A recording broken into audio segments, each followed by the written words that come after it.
Alors l'outil Octo-AEMA est une grille d'évaluation qui se partage en 5 domaines d'évaluation. On a d'abord les soins médico-techniques et infirmiers. On poursuit l'évaluation avec les symptômes comportementaux, les symptômes psychologiques et les troubles alimentaires. La cotation se fait de 1 à 4 selon la gravité, 1 étant le moins grave et 4 le plus grave, le plus important. Ce qui permet d'obtenir un histogramme de type radar. Et ce graphique nous permet de voir la problématique, les problématiques qui concernent le résident qui est évalué. Cette évaluation nous permet d'avoir un échange en équipe pluridisciplinaire afin de partager les visions de chaque membre de l'équipe, ce qui nous permet d'évaluer la pertinence de la prise en soin dans l'unité Alzheimer. Octo-AEMA, c'est un acronyme O pour dire outil, C pour dire clinique, T pour dire transdisciplinaire, E pour l'orientation, A pour l'aide à la prise en charge, plus loin, MA, maladie d'Alzheimer, ou on peut dire aussi maladie apparentée comme les maladies à court de vie.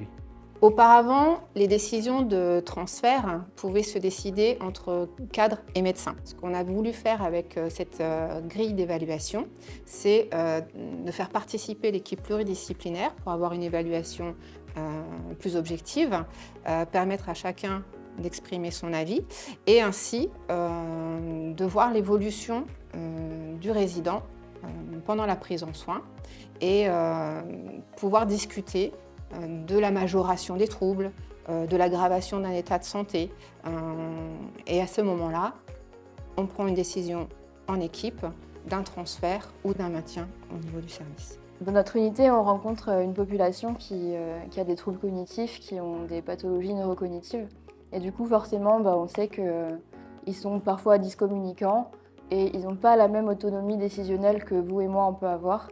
Donc pour ça, on voulait vraiment que cet objectif il puisse nous aider à être au plus près des besoins de chaque résident, dans leur accompagnement au quotidien, que ce soit adapter la prise en charge aussi au niveau médicamenteux ou non médicamenteux, parce que c'est ce qu'on fait beaucoup dans notre travail. Ce qui est prévu pour l'évaluation par Octo-AEMA, c'est de faire une évaluation à l'admission et puis après, on propose une autre évaluation dès qu'il y a des difficultés majeures qui réapparaissent.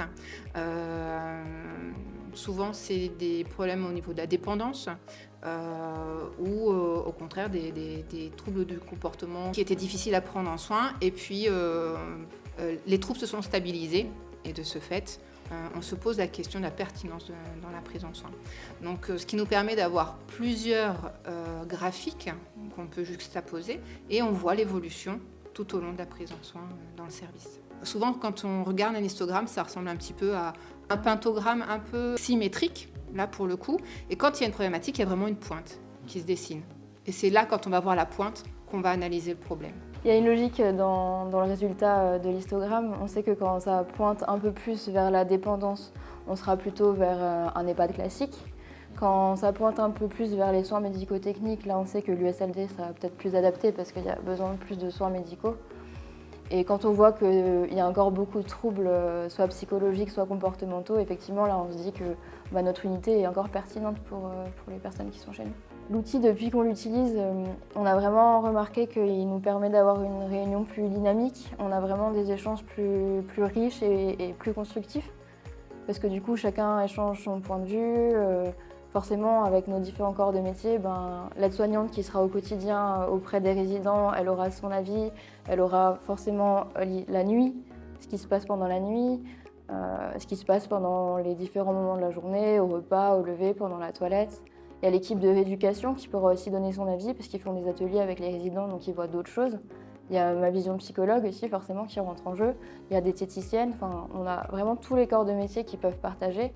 Et du coup, au-delà de la décision qu'on peut prendre à la fin, si la personne est encore faite pour notre unité ou pas, mais vraiment, c'est un échange qui permet d'adapter notre prise en charge au quotidien, vraiment pour être au plus près des besoins de chaque résident.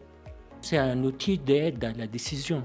C'est pas de maths, en fait, c'est pas les chiffres qui comptent, ça nous donne une idée. Il est différent des autres outils qui existent déjà, qui sont vraiment spécifiques sur un item particulier. Vraiment, l'Octo-AEMA, il nous permet d'avoir cette vision globale. Il est très concis, facile à utiliser en réunion, donc il est très pratique pour l'ensemble de l'équipe. On met à peu près entre 15 et 20 minutes, 20 minutes dans les situations les plus complexes, 15 à 20 minutes pour évaluer une situation.